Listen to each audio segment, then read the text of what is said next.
Le pasteur Bianco et l'Église de m'avoir invité. C'est une joie de partager des moments avec vous, les frères et sœurs. Et cet après-midi, nous voulons voir la fiabilité, est-ce que la Bible est digne de foi? Pourquoi c'est important? Pour moi, c'est important parce que avant de devenir chrétien, j'étais devenu athée, anti-clérical, anti-chrétien, anti-Bible, anti-Jésus, tout ce qu'on pouvait être anti. Et j'étais sceptique, rationaliste, je croyais que ce que je pouvais toucher. Et donc pour moi, la Bible était forcément un livre de légende, un livre qui n'avait pas d'intérêt. Jusqu'à ce que, un jour, j'entende l'Évangile et que je me tourne vers Dieu, vers Jésus-Christ. Et là, j'ai découvert que la Bible n'est pas ce livre que j'imaginais, mais que c'était un livre de sagesse, un livre divin, un livre miraculeux, un livre de vie. Et du coup, j'ai eu à cœur après de chercher des éléments, des évidences pour prouver ça.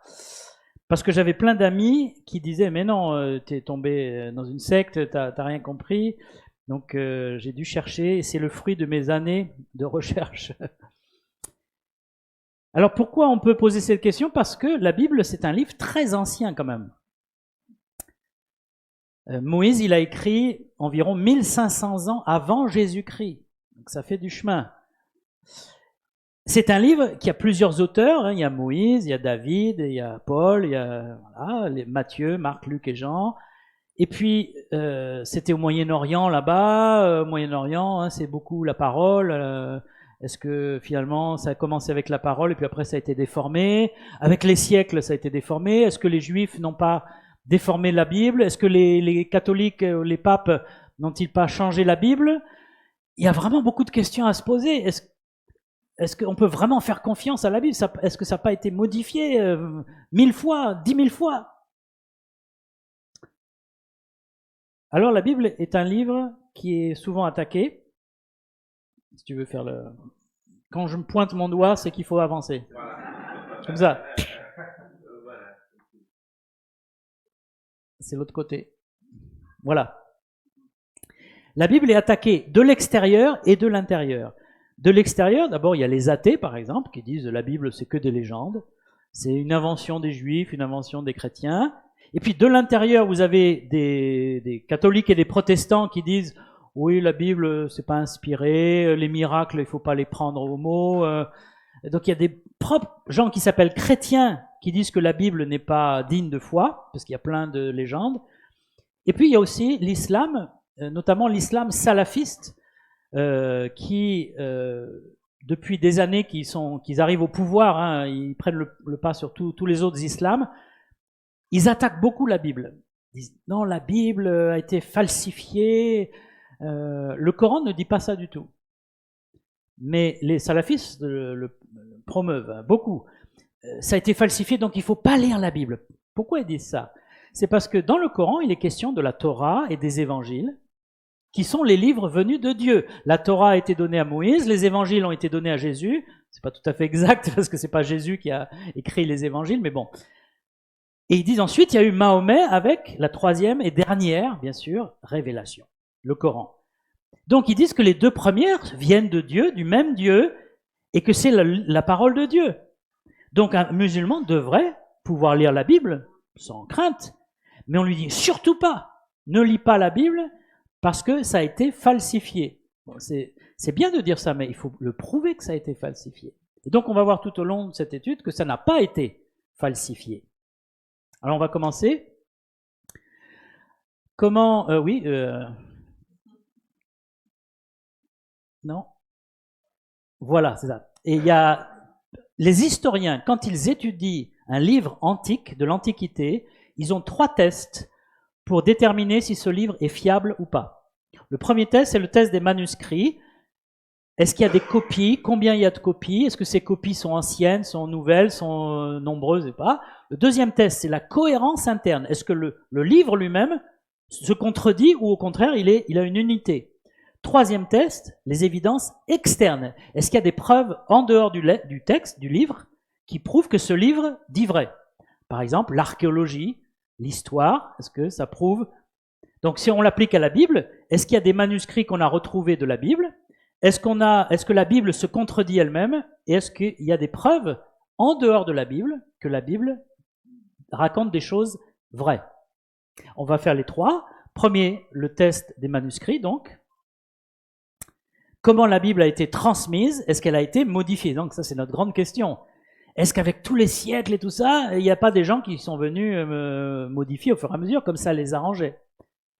Alors il faut savoir que la Bible a été écrite dès le départ. On a cette idée que la Bible, c'est des paroles, des gens qui ont dit des paroles et puis ça s'est transmis. Vous savez ce qu'on appelle le téléphone arabe, c'est-à-dire vous dites à votre voisin, tu sais, il est arrivé ça, puis le voisin il répète à l'autre voisin, sauf qu'il a déformé entre-temps, et à la fin vous n'avez plus du tout la même histoire. Ce n'est pas du tout ça qui s'est passé. Il y a une tradition orale au Moyen-Orient, les gens mémorisent des choses extraordinaires, mais il y a une tradition écrite. Sur des tablettes, on va revenir encore, j'ai pas fini, voilà. Ils écrivaient, donc en Irak par exemple, c'était plutôt les tablettes, Babylone. Hein. Les tablettes, c'était de l'argile ou de la pierre et on gravait dedans. En Égypte, on avait surtout une plante qui s'appelle le papyrus. Hein, ils écrivaient beaucoup. Après, le parchemin, c'est quoi le parchemin? C'est fait avec quoi? Est-ce que vous savez? De la peau. Voilà, exactement, de la peau souvent d'agneau, qui est séchée, tendue, et sur laquelle on écrit, et qui est très solide. Et puis, finalement, on est arrivé au papier, hein, bien après, mais ça, c'est récent. Mais pendant très longtemps, c'était les choses principales. Donc, par exemple, maintenant, la suivante, on a ici la preuve que 2000 ans avant Moïse, il y avait des gens qui écrivaient. Ici, vous avez une tablette administrative. Vous pensez que l'administration est embêtante aujourd'hui, mais elle était embêtante 2000 ans avant Moïse.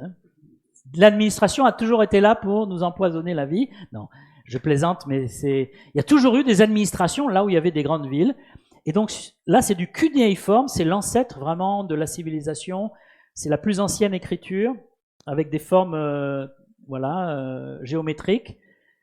Entre 3002 et 3000 avant Jésus-Christ, elle est conservée au British Museum. Donc, sur Internet, parce que tout se passe sur Internet maintenant, vous avez plein de gens qui disent l'écriture n'existait pas au temps de Moïse.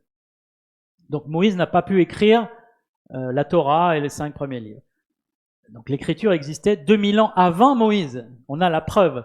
Donc qui raconte que Moïse ne pouvait pas écrire? Surtout qu'il y a un texte dans l'Exode, il est dit, Moïse va rapporter au peuple toutes les paroles de l'Éternel et toutes les lois. Le peuple entier répondit d'une même voix, nous ferons tout ce que l'Éternel a dit. Moïse écrivit les paroles. Et dans le livre de l'Exode, vous avez énormément de phrases comme ça. Moïse écrivit.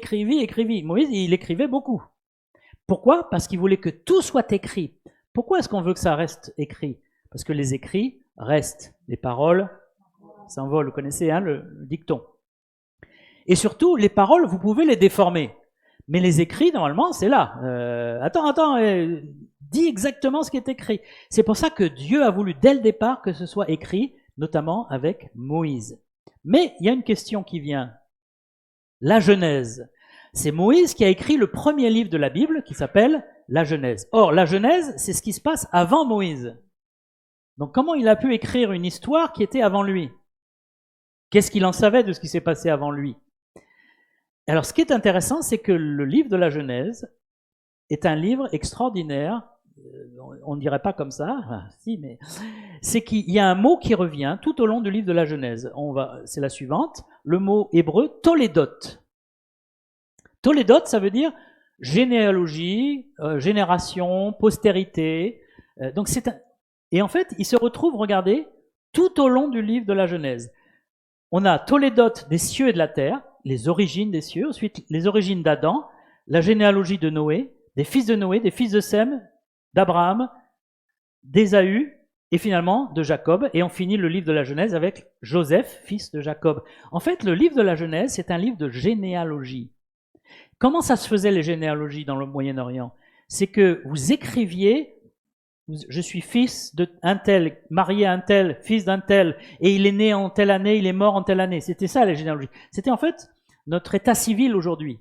C'est comme ça que ça fonctionnait. Et les gens, certains mémorisaient leur entière généalogie. Il pouvait remonter des générations comme ça de mémoire. Mais ça, c'était certainement écrit. Parce que ça a été transmis depuis Adam jusqu'à ensuite Noé, et puis les fils de Noé jusqu'à Jacob, le père d'Israël.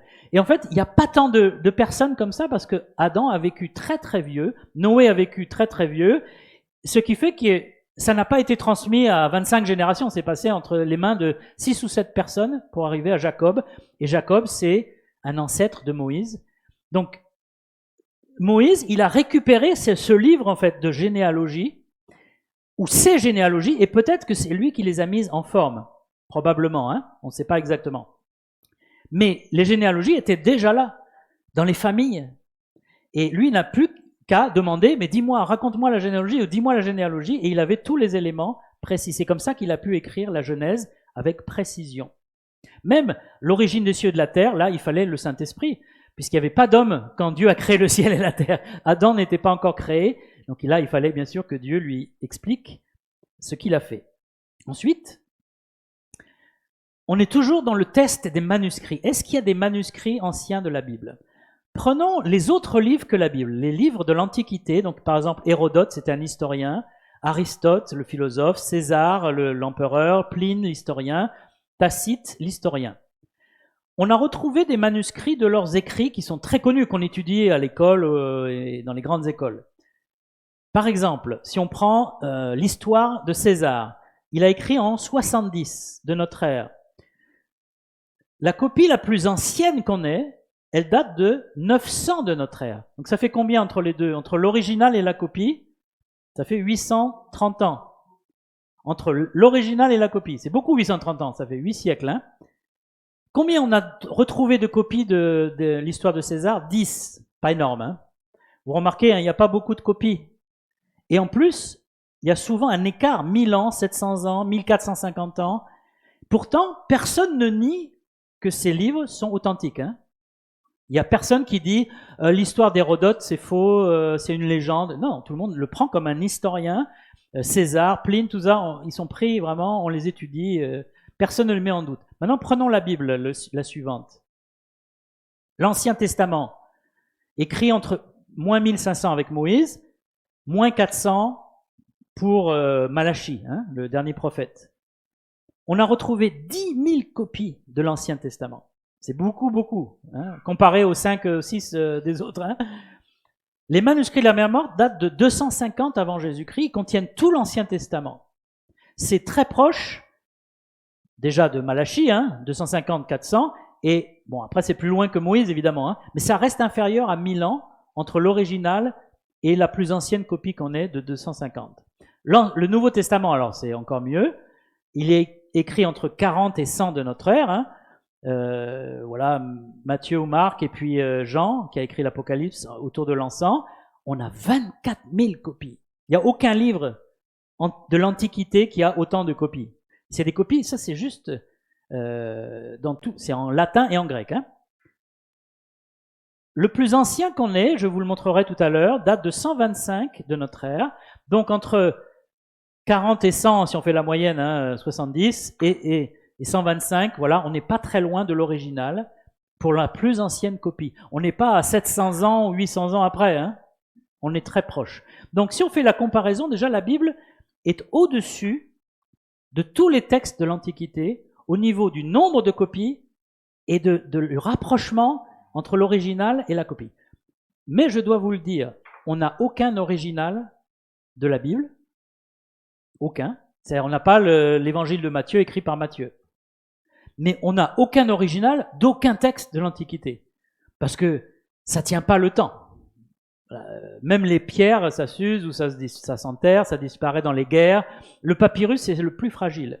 On a des papyrus, mais on n'en a pas beaucoup parce que c'est très très fragile. Donc c'est normal, si on peut dire qu'on n'est pas les originaux. Mais on a tellement de copies et qui sont tellement anciennes qu'en regardant les copies, en les comparant, on peut arriver à retrouver l'original. Et c'est ça qui est extraordinaire, c'est que les savants, en comparant les copies, ils enlèvent les erreurs. Vous savez, quand vous comparez des copies avec des erreurs, quand on écrit, on fait des erreurs toujours, c'est normal.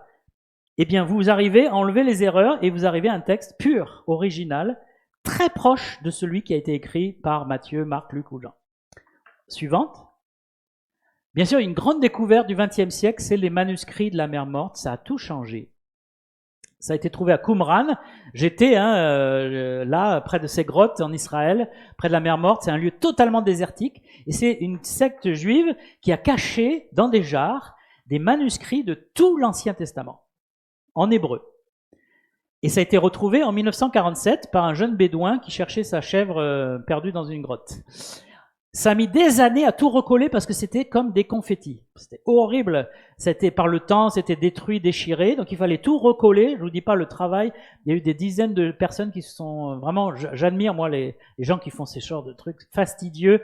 Mais à la fin, vous avez l'Ancien Testament. Donc ça, c'était une jarre. C'était des grandes jarres. Hein. C'est pas des petites jarres. Ensuite, un des archéologues israéliens les plus connus aujourd'hui, Yigael Yadin, enfin aujourd'hui jusqu'en 1984. Il y a du scotch sur le fil, alors ça s'accroche à mes chaussures. Voilà ce qu'il a, après avoir étudié les manuscrits de la mer Morte, voilà ce qu'il dit. Ce qui est fantastique, c'est qu'en dépit de l'antiquité de ces rouleaux, donc 2 siècles avant Jésus-Christ, et du fait qu'ils proviennent d'une époque où le texte biblique n'était pas encore standardisé, parce qu'en 200 ans, il n'y avait pas l'Ancien Testament tel que nous on l'a. Il y avait des textes encore qui étaient en travail. Ils sont dans l'ensemble identiques aux textes massorétiques que nous avions jusque-là. Alors pour ceux qui ne connaissent pas, j'explique rapidement. Avant qu'on découvre en 1947 les manuscrits de la mer Morte, le seul Ancien Testament qu'on avait en hébreu, il datait du Moyen-Âge, 10 siècles après Jésus-Christ. C'était le texte des Massorètes, c'était des copistes Massorètes. Donc c'est proche de nous, Moyen-Âge, c'est pas loin. Mais c'est loin de l'original de l'Ancien Testament, hein. On est loin là. Et donc les gens disaient, 10e siècle, ça veut dire que ça a eu le temps d'être modifié par les copistes juifs. Donc là, on fait un saut entre 10e siècle et 200 ans avant Jésus-Christ. Ça fait combien, les mathématiciens? 10e après et 2e avant. Ben on ajoute, ça fait 12 siècles. On fait un retour en arrière de 1200 ans. Et qu'est-ce qu'on a fait tout de suite? On a comparé le texte de la mer Morte avec le texte des Massorètes. On a dit, là, on va voir en 1200 ans toutes les modifications qu'ils ont dû faire, tous les changements, etc. On va vite s'en rendre compte. Et même, il y avait des journaux à sensation qui disaient, on va découvrir un grand scandale, c'est que l'Église a menti, on va découvrir le vrai texte de l'Ancien Testament qui a été faussé. Enfin, on attendait vraiment des choses extraordinaires. Et qu'est-ce qu'il dit, lui? Ils sont dans l'ensemble identiques au texte massorétique. C'est-à-dire, il y a des mots par-ci par-là, des lettres par-ci par-là, mais fondamentalement, les Massorètes, ils avaient le même texte que les gens des manuscrits de la mer Morte. Il n'y a pas eu de modification, il n'y a pas eu de changement. Les copistes, c'était des gens bornés. C'est-à-dire, j'ai un texte, je le recopie, je ne discute pas. Je ne change rien, c'est la parole de Dieu. Ils avaient ce respect absolu de la parole de Dieu. On peut passer. Alors justement, toute la transmission de la Bible, ça n'a pas été fait comme ça par quelqu'un qui a dit tiens, je te passe la Bible. Il y avait des écoles de copistes, c'était un métier d'être scribe ou copiste. Alors, on peut voir la suite.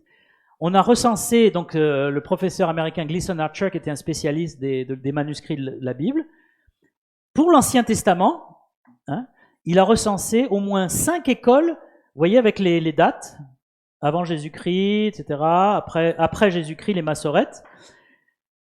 C'est des gens qui, de père en fils, devenaient copistes, et c'était leur métier. Ils avaient des techniques très particulières, et par exemple, ils comptaient le nombre de lettres dans le livre qu'ils avaient à copier. Chacun avait un livre à copier. Par exemple, moi, j'avais à copier Ruth. Je savais combien il y avait de lettres dans le livre de Ruth. Je savais qu'au milieu du livre de Ruth, à un certain moment, au chapitre un tel, il y avait telle lettre. Donc, quand j'avais fini de copier, je recomptais tout. Déjà, c'est des heures. Et ensuite, je regardais la lettre du milieu. Si c'était pas la bonne,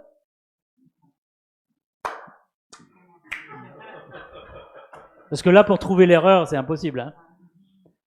C'était des gens qui étaient consacrés à la Torah, à la Bible, mais alors à fond. Et c'est grâce à eux que le texte n'a pas été modifié, parce que comment c'est possible de ne pas modifier un texte avec les siècles? C'est qu'il y avait des gens, vraiment, c'était leur obsession de conserver la parole de Dieu. Et puis chez les chrétiens, il n'y avait pas d'école, la suite, il n'y avait pas d'école pareille, aussi expérimentée, mais il y avait des copistes chrétiens.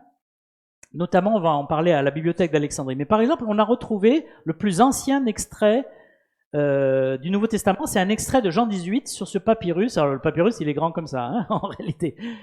On l'appelle Ryland P52, parce que c'est Monsieur Ryland qui l'a découvert. Il date de 125. Là, ils sont à peu près sûrs que c'est autour de 120 après Jésus-Christ. Donc Jean, il a écrit aux alentours de 90. Ça veut dire que cette copie a 35 ans maximum par rapport à l'original. Mais ça, c'est une copie. Ça veut dire que l'original, il est bien avant. Et donc, on est vraiment proche du texte original parce que des copistes, déjà dès le début, en fait, après que Jean a écrit son évangile, tout de suite, il a été recopié, en fait. Pourquoi ? Parce que les chrétiens voulaient que toutes les églises aient le même texte. Et c'est ce qui fait que notre Nouveau Testament est aussi fiable que l'Ancien, parce que les chrétiens, les copistes chrétiens, voulaient que ce soit diffusé partout pareil. Ils n'avaient pas de photocopieuse, ils n'avaient pas de fax, mais ils avaient les copistes qui faisaient un travail magnifique. Alors, notamment en Égypte, la bibliothèque d'Alexandrie, c'est une merveille du monde qui a été détruite par le feu. Donc, au temps de Jésus, donc c'est vieux, hein, il y a plus de 2000 ans, elle contenait 700 000 ouvrages. On pense que nous, aujourd'hui, on a plein de livres et qu'à l'époque, c'était des gens incultes, ils lisaient pas, ils savaient pas ce que c'était un livre, parce qu'on dit il n'y avait pas l'imprimerie, comment ils faisaient ? La bibliothèque avait 700 000 livres. Ça veut dire que les livres existaient en grand nombre, que les gens écrivaient et recopiaient. En fait, ils recopiaient sur le parchemin ou sur le papyrus. Au lieu de faire à l'imprimerie, ils faisaient à la main et recopiaient. Et c'est à Alexandrie que le Nouveau Testament a été copié. Il y a le Codex Alexandrinus, qui est une copie de la Bible en grec, chrétienne et juive, hein, Ancien et Nouveau Testament. Et là, ils avaient un scriptorium. Un scriptorium, c'est là où on recopie les textes. Donc là, aujourd'hui, on a la photocopieuse. Eux, ils avaient le scriptorium. Ils disaient à un gars, écoute, tu me fais une copie de ce livre. Et le gars, 3 mois après, il revenait avec la copie, parce que c'était des gros livres. Et ils faisaient ça avec le Nouveau Testament. C'était donc des professionnels, des gens dont c'était le métier aussi, et surtout qui avaient ils étaient dédiés à cet ouvrage. C'était pas, encore une fois, n'importe qui recopiait la Bible. La suite. Donc, je conclus sur les manuscrits. La fiabilité d'un texte, c'est est-ce qu'on a beaucoup de manuscrits ? Est-ce qu'on a beaucoup de manuscrits de la Bible ? Oui. Du Nouveau, on en a, vous vous rappelez ? 24 000, bravo. Et de l'Ancien, 10 000. Oh là, on a des mémoires ici. Ah, en plus, elle est passionnée. Alors, c'est super, j'aime bien. Donc, on a beaucoup de manuscrits et aucun n'est original. Là, on concède, hein, il n'y a pas de problème là-dessus. Mais ils sont tellement vieux qu'ils sont proches de l'original. Et surtout, quand on les travaille ensemble, je ne sais pas si vous avez lu Tintin quand vous étiez enfant ou encore aujourd'hui, mais il y a un moment où ils cherchent le trésor de Rackham le Rouge. Et il y a 3 bateaux qui ont des messages secrets dessus, mais ils n'arrivent pas à déchiffrer le message secret. Jusqu'au jour où Tintin a l'idée de les mettre tous les 3 devant la lumière. Et en fait, les messages se complètent quand on le met tous les 3. Eh bien, c'est ce qu'ont fait les savants avec les manuscrits, les 24 000 manuscrits. Quand il y avait un trou ou un manque dans un manuscrit, ils le comblaient avec les autres. Et ils ont enlevé toutes les erreurs de copistes qui pouvaient avoir lieu. Et aujourd'hui, notre Bible, franchement, la Bible qu'on a en français, elle est très proche de l'original, je peux vous l'assurer. Alors, deuxième test, est-ce qu'il y a des contradictions dans la Bible ? Est-ce qu'il y a les marques d'un auteur unique ? Alors, suivant. Nous croyons que la Bible est inspirée. Pourquoi ? Il y a des éléments de l'inspiration. D'abord, on se rend compte qu'il y a plusieurs écrivains de la Bible, hein, on est d'accord ? Il y a 45 écrivains, mais on voit qu'il y a un seul auteur, parce qu'il y a une seule pensée et une seule, même presque idée qui sort de toute la Bible. Ensuite, donc un seul plan divin. On trouve dans la Bible un Dieu éternel et saint qui surpasse l'homme. Si vous inventez une religion, mettons, je veux inventer une religion, je vais faire un Dieu à mon image, un Dieu qui correspond à moi, qui va comme moi ou qui va me permettre de faire ce que je veux. Vous savez, dans les sectes, les gourous, en général, ils inventent des règles qui leur vont très bien. ils ont le droit de coucher avec toutes les femmes en général. Hein. C'est la première règle qu'ils font. Ils ont le droit de recevoir l'argent de tous les fidèles. Pourquoi ils font ça? Parce qu'ils font leur religion eux-mêmes, donc ils écrivent ce qu'ils veulent. Sauf que dans la Bible, vous avez un Dieu qui est tellement saint qu'il juge même ses fidèles, puisque Israël a été puni très souvent. Vous n'allez pas inventer un Dieu qui vous punit. Vous allez inventer un Dieu qui vous bénit tout le temps, d'accord? Enfin, moi, c'est la logique que je ferais. Donc ça prouve que la Bible n'est pas inventée par les Juifs ou par les hommes, mais que c'est une révélation du vrai Dieu qui est au-dessus de nous, qui est tellement saint que ça nous dépasse, et tellement plus intelligent que ça nous dépasse.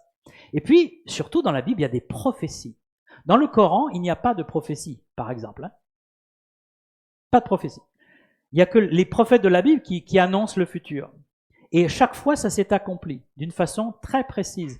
Et ça s'étudie aussi, hein, les prophéties, mais c'est une preuve qu'il y a un esprit supérieur qui les a inspirés. Hein. On ne peut pas faire des prophéties tout seul. Et puis, il y a des vérités qui sont toujours actuelles. La Bible a 2000 ans, 3000 ans, 4000 ans, mais c'est toujours pertinent, c'est toujours actuel. Tu peux t'en servir aujourd'hui, tu peux l'avoir sur ton chevet pour l'éducation de tes enfants, pour tes choix, C'est toujours vrai parce que ça parle du cœur humain, en fait, et du péché, et puis du pardon. La suite. Il y a vraiment une unité dans la Bible entre Moïse, le premier auteur, et Jean, le dernier. Hein. 45 écrivains, 66 livres, mais un seul thème, la relation avec Dieu, qui est rétablie par le Messie. C'est le thème qui va parcourir toute la Bible. Si vous prenez le Coran, hein, je dis ça parce que justement les musulmans attaquent la Bible, alors moi je parle du Coran. Dans le Coran, les sourates sont classées d'abord par taille, pour commencer. C'est la plus longue à la plus courte. Et il n'y a pas de relation entre les sourates, il n'y a pas de chronologie, il n'y a pas la Genèse jusqu'à l'Apocalypse, il n'y a pas de chronologie, donc on ne sait pas où on est à chaque fois, il n'y a pas de contexte. On a des histoires, et puis des fois il y a des mélanges, où vous avez la mère de Jésus qui se retrouve avec Moïse, enfin bon, voilà. Dans la Bible, vous avez une chronologie, la Genèse jusqu'à l'Apocalypse, ça va dans le temps. Mais surtout, vous avez toujours le même sujet, comment être réconcilié avec Dieu. Parce que dès le départ, on voit que l'homme se sépare de Dieu par son péché. Hein. Et après, Dieu va tout faire pour le réconcilier. Et on voit 2 versets qui le prouvent, c'est la suite. Genèse 3.15, la première prophétie messianique, il dit ça au serpent, hein, la malédiction du serpent qui est le diable. Je mettrai inimitié entre toi et la femme, entre ta postérité et sa postérité, celle-ci t'écrasera la tête, tu lui blesseras le talon. Comment ça s'est accompli cette prophétie? Ça a l'air un peu obscur, mais on le voit en Jésus. Il a dépouillé les dominations, les autorités. C'est un terme hébraïque pour dire le diable et les démons. Hein. C'est pas les rois et les empereurs, là, c'est le diable et les démons. C'est les anges, les esprits méchants. Il les a livrés publiquement en spectacle en triomphant d'elle par la croix. C'est-à-dire que le Messie, qui est venu nous sauver, vient de la femme, parce que Jésus est né d'une vierge, il n'a pas de père humain, et il a été blessé au talon, c'est-à-dire il a dû être crucifié pour nous sauver. Mais en étant crucifié, il a triomphé, il a écrasé la tête du serpent. Vraiment, cette prophétie s'est accomplie en Jésus d'une façon parfaite. Et on voit que toute la Bible, en fait, ne fait qu'un. Tout converge vers le Messie et vers Jésus, Yeshua, la suite. Comment intégrait-on un livre du Nouveau Testament? Parce que on avait l'Ancien, mais quand les chrétiens sont arrivés après Jésus, comment ils ont fait? Ils disent il y avait trois règles. Il fallait qu'un livre, pour être ajouté, vienne des apôtres. Donc, si c'était pas des apôtres, on dit non. Il fallait que ça ne contredise pas l'enseignement des apôtres et de Jésus. Et il fallait que ça confirme l'Ancien Testament. Donc c'est des règles très strictes là. Hein. N'importe quoi ne rentre pas là-dedans. Hein. Et c'est pour ça que le Nouveau Testament, on peut être sûr qu'il est fiable parce que c'était contrôlé par les chrétiens, par les églises. La suite. Alors on parle souvent dans les journaux des évangiles apocryphes, l'évangile de Judas, l'évangile de Thomas. Ça fait toujours les titres. D'ailleurs, c'est intéressant parce que la Bible, on dit que c'est un vieux livre légendaire, mais n'empêche que c'est toujours en première page. Si vous voulez vendre, vous mettez la vraie histoire de la Bible ou qui était le vrai Jésus, des choses comme ça. Là, vous allez vendre beaucoup, mais bon, c'est comme ça. Alors, qu'est-ce que c'est ces évangiles de Judas et tout ça? Les historiens, là je fais le résumé, hein. C'est des évangiles qui répondent à la curiosité humaine. Ils se différencient des 4 évangiles parce qu'ils parlent de choses qui sont vraiment bassement terre à terre que... Par exemple, l'enfance de Jésus. Il y a une histoire dans les apocryphes où Jésus est à l'école et son maître se fâche, dit non, tu ne comprends rien, Jésus, tu es nul. Et il tend la main vers Jésus comme ça, tu es nul. Hein. Et Jésus, étant enfant, le maudit et son bras reste paralysé. Et donc il panique et il dit « Ah, je peux plus bouger mon bras, au secours !»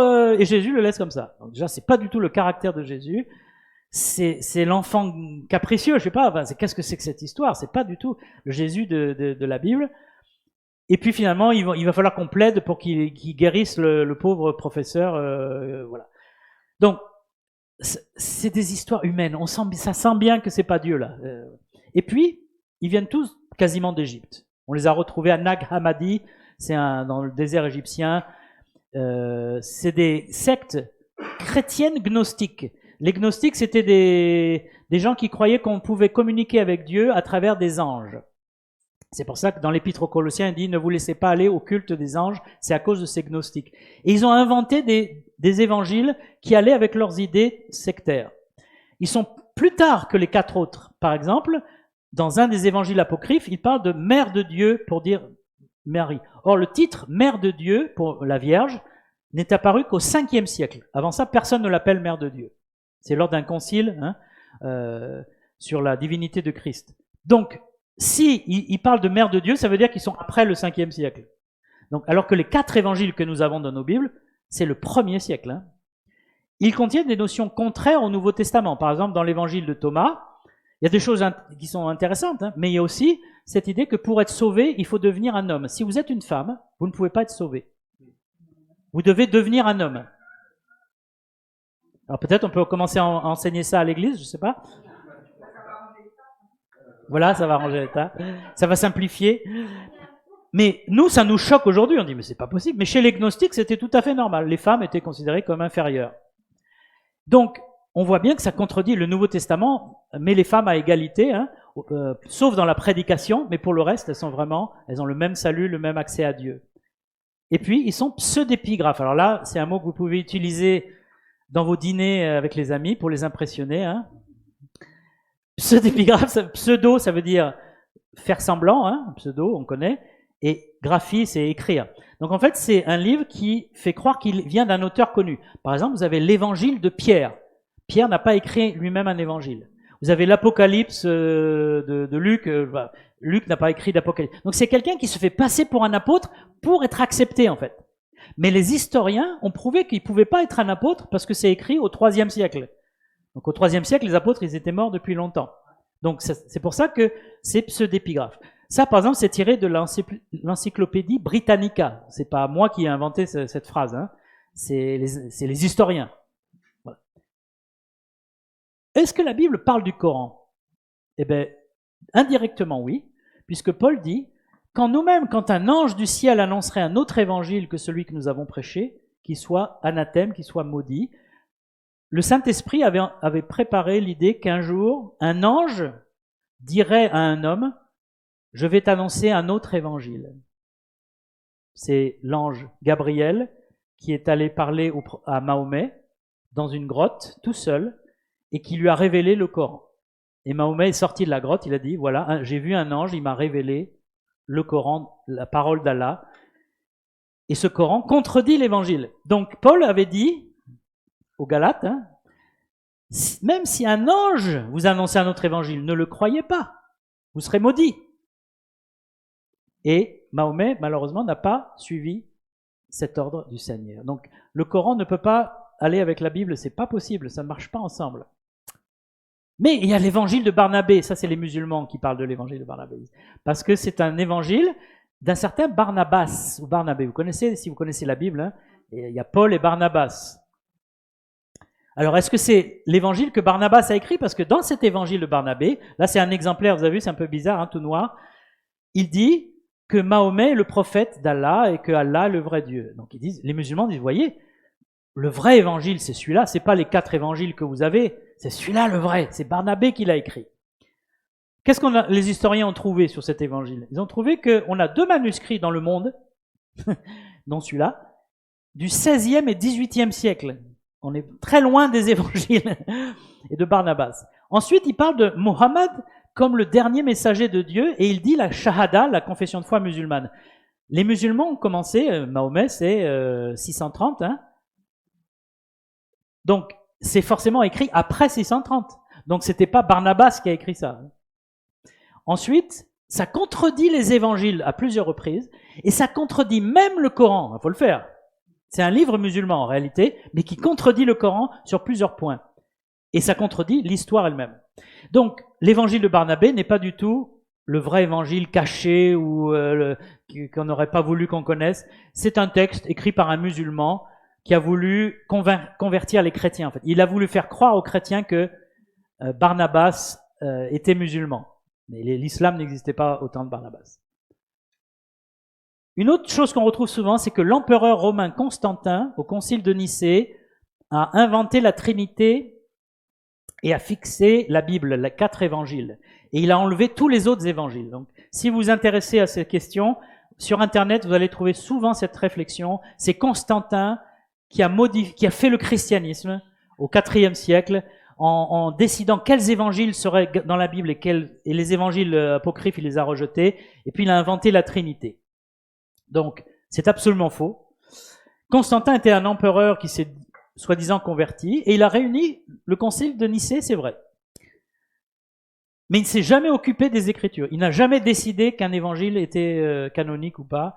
Ce n'était pas son sujet. Lui, il a réuni ce concile au sujet de la Trinité, effectivement. Pourquoi ? Parce que tous les églises croyaient en la Trinité, sauf un groupe mené par un évêque qui s'appelait Arius. Et cet évêque d'Alexandrie, donc en Égypte, disait « Je ne crois pas que Jésus soit vraiment Dieu ».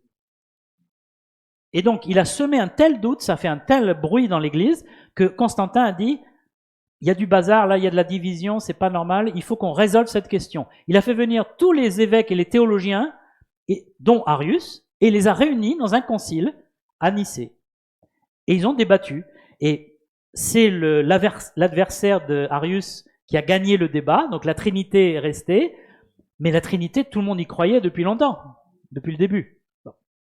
Donc il n'a rien inventé. On arrive au dernier test, merci, les évidences externes. Alors là, on est dans l'archéologie maintenant, dans l'histoire. Est-ce qu'il y a des témoignages que la Bible est exacte et vraie ? Alors là, on va avancer parce qu'il y a des... Donc déjà, il y a la prophétie du Seigneur Jésus et il dit... Les pharisiens disent « Maître, reprends tes disciples ». Il répondit « Je vous le dis, s'ils se taisent, les pierres crieront ». Alors c'est une expression, hein. Même si personne ne parle, les pierres vont... Eh bien, les pierres ont crié. Parce que l'archéologie a commencé au XVIIIe siècle, c'est récent comme science. C'est souvent des chrétiens riches, des riches anglais, qui avaient les moyens et qui ne travaillaient pas, qui allaient au Moyen-Orient, en Égypte, en Irak, pour chercher des preuves de la Bible. Et ils ont fouillé. Ils ont trouvé des trucs incroyables, extraordinaires. Beaucoup sont au British Museum. J'ai été au British Museum. C'est fou le nombre de choses bibliques qu'il y a dans le British Museum. Alors, je vous donne des exemples maintenant. Le prisme de Veld, c'est une liste de rois sumériens et c'est marqué en sumérien les rois avant le déluge et les rois après le déluge. Cette stèle, date de 2000 avant Jésus-Christ. Donc c'est Abraham, un peu avant Abraham, hein. Donc c'est un peu après Noé, après le déluge. Donc c'est pas biblique, hein, c'est les rois de Sumer, mais avant le déluge et après le déluge. Donc ça veut dire qu'il y a eu un déluge qui a marqué les esprits. Ensuite, la ville d'Abraham, il habitait où Abraham au départ ? Ur, c'est en Irak toujours, hein, tout se passe en Irak, hein, en Babylonie. On a retrouvé, ça n'a pas été construit, c'est pas une image de synthèse. C'est un bâtiment qui a été trouvé il y avait une colline, on a enlevé tout le sable, et voilà ce qu'on a. C'est un ziggurat, une ziggurat, c'est féminin, c'est les temples de l'époque. C'est probablement comme ça qu'était la tour de Babel. Vous savez, les escaliers jusqu'au ciel. Et la ville d'Ur, non seulement a été retrouvée, là où habitait Abraham, mais en plus, le temple qui ressemble à la tour de Babel. Hein. Ensuite, on a cherché Sodome. On a trouvé... Donc ici, vous avez du sable, comme toujours, un tel, ça s'appelle, et on a creusé et on a trouvé une petite ville qui s'appelle Tel el Hammam. Et on s'est rendu compte, les archéologues, on s'est rendu compte que les gens sont morts brutalement dans cette ville, mais ils sont morts consumés d'une façon exceptionnelle. Il dit, quand il y a un incendie, que les gens meurent dans l'incendie, il y a du carbone, hein, c'est noir, bon, on va commencer. Mais là, il dit, ils ont été vitrifiés. Et alors, les chercheurs en physique et ont cherché l'explication. Comment on peut vitrifier? Un incendie ne vitrifie pas. Vitrifier, ça veut dire que vous avez des températures de 15 000 degrés. Hein. C'est des températures phénoménales. Il dit, c'est probablement une météorite qui a frappé cette région et qui est en arrivant à tout détruit et vitrifié. Donc, elle s'est désintégrée et c'est les morceaux en fusion qui ont tout détruit. Ça peut correspondre à la description de la Genèse, lorsque le feu du ciel descend hein, et consume tout, Sodome et Gomorrhe. Et c'est que cette partie de la région qui a eu ça. Près de la mer Morte, ça correspond géographiquement. Donc c'est peut-être la vraie Sodome. On n'est pas à 100%, mais en tout cas, ça correspond à la Genèse. Alors beaucoup de critiques disent que les chameaux n'ont pas été domestiqués au temps d'Abraham, parce qu'il est question des chameaux avec Abraham. Eh bien, c'est faux. Ils étaient domestiqués bien avant. On a trouvé un seau là avec des. Alors, c'est pas facile à voir, mais en fait, il y a des chameaux là qui étaient déjà domestiqués depuis longtemps. Donc, alors ici, peut-être on voit une tête là. Bon. C'est pas évident, mais bon. Ensuite, l'Exode. On n'a pas beaucoup d'éléments de preuve de l'Exode parce que les pharaons effaçaient tout au fur et à mesure. Quand un nouveau pharaon arrivait, il effaçait toutes les traces de l'ancien. Donc, c'est difficile. Mais on a trouvé des fresques sur des tombeaux avec des ouvriers qui font des briques. Et ces ouvriers sont appelés des apirous. Le mot apirou en égyptien, ça désigne des nomades sémites qui viennent de Sem. Et ça ressemble quand même beaucoup à hébreu, hein, apirou à hébreu. Et c'est probablement des hébreux et des sémites. Il n'y avait pas que des hébreux, il n'y avait pas que des israélites en fait. Hein. Il y avait toutes sortes de sémites qui venaient travailler en Égypte, qui étaient pris comme esclaves. Donc on a une preuve qu'il y avait des sémites en Égypte qui faisaient des briques. Ensuite, Jéricho, la fameuse bataille par Josué. On a retrouvé l'ancienne ville de Jéricho et tous les éléments retrouvés confirment le texte de Josué, notamment la muraille qui est tombée vers l'extérieur. Il y a eu un tremblement de terre qui a fait tout tomber. Ce n'est pas les soldats qui ont détruit la muraille. La suite, on a retrouvé l'expression nomade de Yahvé, avec le nom Yahvé, sur hiéroglyphe de 1400, donc c'est autour de Moïse là. Hein. Donc le nom Yahvé n'est pas une invention tardive, c'était déjà en Égypte, ici. Ensuite, la stèle de Merneptah. Merneptah, c'était un pharaon égyptien qui a fait des guerres en Canaan, et donc il a croisé des Juifs. Et en 1220 avant Jésus-Christ, donc Josué était déjà en Canaan avec les Israélites, il mentionne les Israélites, Israël, et c'est la mention la plus ancienne du nom Israël en Canaan. Je ne vous donne pas les détails, hein, parce que le fragment de Tel Dan, c'est la plus ancienne mention de la maison de David, hein, Beth David, moins 800. Donc David n'est pas un personnage légendaire. Il y en a qui disent David n'a jamais existé, ni Salomon, tout ça c'est des légendes de la Bible. Non, il y a des preuves archéologiques. Ensuite, alors Laurence Mikituk, il est toujours en activité, il est très intéressant dans ses recherches. Il cherche les noms propres dans la Bible. Les noms propres, pourquoi? Parce qu'il y a des noms de rois, de pharaons, de souverains, et même de généraux et tout ça. Et lui, il va chercher dans l'histoire, est-ce que ces gens ont existé? Et arrivé aujourd'hui, il a prouvé que 53 personnages de la Bible ont bien existé parce qu'il a des preuves en dehors de la Bible de leur existence. Non seulement ça, mais c'est l'orthographe qui est exacte. C'est-à-dire, il y a des noms, je peux vous dire, c'est très compliqué. Les noms, vous savez, Artaxerxès et tout ça, là, Assuérus. Il dit, la Bible ne se trompe jamais dans l'orthographe des noms de chefs d'État. Ça veut dire que l'écrivain qui a écrit, d'abord, il savait de quoi il parlait, et surtout, il a vécu à l'époque. S'il avait écrit ça des siècles après, il aurait pu faire une erreur, mais il n'y a aucune erreur. Ensuite, on a retrouvé une grotte sur laquelle il y avait une inscription sur les murs de la grotte qui mentionne un certain Balaam, fils de Béor. Ça, c'est extraordinaire. Balaam, c'est pas un personnage très connu. Il est dans le livre des Nombres. C'était un faux prophète hein, qui a voulu maudire Israël. Mais c'est pas quelqu'un de super connu, c'est pas un roi ni rien, c'est un pauvre... Eh bien, on a retrouvé son nom sur une inscription de 800 avant Jésus-Christ. Donc ça, c'est quand même extraordinaire. Mais c'est pas tout. On a trouvé le nom de Shéma, serviteur de Jéroboam. Il avait un sceau. Vous savez qu'à l'époque, on signait avec un sceau, on avait une bague, ou alors on avait carrément un tampon, et on mettait son empreinte pour signer, pour dire que c'est officiel. On a retrouvé beaucoup de sceaux. Ça, c'est le sceau qu'il y a en hébreu ancien, au nom de Shéma, serviteur du roi Jéroboam. Il est dans la Bible en 2 Rois 13, mais franchement, est-ce que vous vous souvenez que Jéroboam avait un serviteur voilà. Bon. Eh bien, on a la preuve que c'était pas une légende, c'était un vrai personnage. Et puis, pareil, un officier du roi de Babylone, c'est même plus en Israël là, Nebo Sarsekim. Si vous regardez Jérémie 39:12, vous allez voir Nebo Sarsekim. Eh bien, on a retrouvé une tablette qui nous parle de cet officier du roi de Babylone. Donc, c'est des trucs, vous pouvez pas l'inventer, c'est des détails, c'est un petit gars, mais il est dans la Bible et il est dans l'archéologie. Jérémie 39:12. Ensuite, le tunnel d'Ézéchias, j'ai pu le visiter, c'est fascinant. Hein. La Bible mentionne que le roi Ézéchias a fait construire un bassin, un tunnel, ce qui était exceptionnel. Vous avez vu, ils n'avaient pas de marteau-piqueur là, pour creuser la roche comme ça. Et il mesure 530 mètres de long, c'est pour faire venir l'eau à Jérusalem. Toujours problème d'eau. Ensuite, donc, un petit arrêt, une petite pause. Beaucoup de gens disent que la Bible est un texte mythologique, juif, légendaire. Eh bien, nous disons non. Pourquoi ? Parce qu'il y a une multitude de noms propres, vérifiés, comme je vous l'ai dit, de noms de lieux. Vous avez remarqué, souvent dans la Bible, moi ça me frappe maintenant à chaque fois, parce que j'ai fait l'archéologie comme ça, c'était dans tel village, à 500 lieues de tel autre village, et sur la colline de...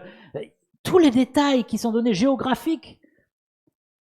Elle a plein de dates aussi. C'était la 3e année du roi machin, la 5e année du roi truc. Donc c'est une façon de dater de l'époque. Hein. Et puis, beaucoup de lois et de réflexions. Un livre légendaire n'a pas cette sagesse, n'a pas ces lois. La légende et les lois, c'est contradictoire. Hein. Ou c'est légende ou c'est les lois. Mais là, la Bible, c'est des lois. C'est vraiment un code civil, un code et surtout un code spirituel. La suite, on arrive à la fin. Maintenant, on parle du Nouveau Testament. Est-ce qu'il y a des preuves que les évangiles sont véridiques, sont fiables ? On a retrouvé une maison de Nazareth du 1er siècle. Pendant des années, j'ai entendu que Nazareth n'existait pas au temps de Jésus. Il y a des historiens qui disent ça. Hein. Nazareth, ça a été créé après Jésus-Christ, ça n'existait pas au temps. On a trouvé une maison du temps de Jésus. Bon, alors, qu'est-ce qu'il vous faut de plus ? Ensuite, dans l'évangile de Jean, il est question de la piscine de Bethesda qui avait 5 portiques. Et on n'avait pas retrouvé la piscine, on ne savait pas de quoi. Et quand les archéologues l'ont trouvé, ils ont dit, mais c'est incroyable, il y a les 5 portiques. 5, pas 4, pas 3, comme la Bible, comme l'évangile. Alors qu'on ne l'avait jamais retrouvé avant, c'est récent la trouver. Ça veut dire que la personne qui a écrit l'évangile les a vus, ces portiques, pour les compter. Ensuite, il y a une autre piscine qu'on a retrouvée, piscine de Siloé, pareil, alors une autre forme, mais qui est dans les évangiles, souvent mentionnée. Hein. Et puis, la suite, Ponce Pilate, est-ce qu'il a vraiment existé ? On ne sait pas. On a trouvé une inscription qui dit, pour le divin Auguste Tibère, Pontius Pilatus, préfet de Judée. Donc il prouve qu'il est préfet de Judée. Ça a été trouvé en Israël. Et c'est pas les chrétiens qui ont écrit ça, c'est l'histoire, c'est l'archéologie. Ensuite, on a une preuve qu'un certain Éraste a existé à Corinthe. Si vous lisez l'épître aux Corinthiens et puis Romains, il est mentionné Éraste, trésorier de la ville de Corinthe. Parce que l'épître aux Romains est écrit depuis Corinthe. Hein. Or, on a retrouvé cet écrit à Corinthe, ce rocher où c'est marqué Éraste, trésorier de la ville. C'est fort ça aussi. Donc ce Éraste était chrétien. Si vous allez à Corinthe, vous pouvez voir ce... Et puis on a retrouvé les ossements d'un crucifié du 1er siècle. Il y a des gens qui disent Jésus n'est pas vraiment été crucifié, la crucifixion n'était pas comme ça. On a trouvé, vous regardez comment étaient les clous dans les chevilles. C'était horrible. Et c'est comme ça qu'on était crucifié. Donc c'était dans les poignets, parce que si c'était dans la main, ça tient pas. Il fallait que ce soit dans le poignet et dans la cheville, là où les os sont le plus forts. Bon, ça devait être des douleurs impensables. Mais ça prouve que la crucifixion, correspond à ce que faisaient les Romains à cette époque-là. On a retrouvé des tombeaux du 1er siècle avec la pierre qui se roule, vous voyez. Alors apparemment beaucoup de pierres étaient carrées, ce que j'ai appris récemment au 1er siècle, donc on les roulait pas, on devait les faire, vous voyez, sur chaque côté, c'était très compliqué, il fallait beaucoup de force. Mais on a trouvé aussi des pierres rondes qui pouvaient se rouler plus facilement. Alors il y avait une petite pente pour fermer, mais pour ouvrir, il y avait la pente montante.